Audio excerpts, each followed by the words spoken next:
ఇథియోపియాలో ఉన్నాను. ఇథియోపియాలో traditional food ఎంజీరా. దాన్ని ఎలా తయారు చేస్తారో మీకు చూపిస్తా. యాక్చువల్గా మీకు ఎంజీరా అంటే ఏం లేదు, ఒక దోశ లాంటిది, ఒక పెద్ద దోశ పోస్తారు. ఆ దోశ లోపల సో మామూలుగా ఇట్లాంటి కర్రీస్ వేస్తారు. టమాటో కర్రీ కానీ, బీట్రూట్ అండ్ ఆలు కర్రీలు, ఒక 4-5 కర్రీలు కలుపుకొని ఒక 4-5 మెంబర్స్ తింటారనమాట.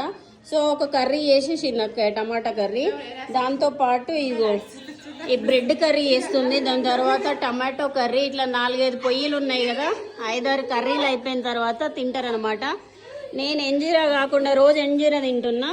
ఇగో ఇది ఒక ఐటమ్ ఆర్డర్ చేసిన. ఇది బ్రెడ్లో పాలు అండ్ ఇంకా కొన్ని సాసెస్ వేసి చేసారు, చాలా బాగుంది. ఇది కూడా ట్రెడిషనల్ ఫుడ్ అనమాట. Sister name name name Fatah. So traditional food Fatah. So ఇది ఫతా అని పిలుస్తారంట. మీరు ఎవరైనా ఇథియోపియాకి వస్తే మాత్రం ఖచ్చితంగా దీన్ని టేస్ట్ చేయండి. ఫతా ఎంజీరా ట్రెడిషనల్ ఫుడ్ అనమాట. How much bill?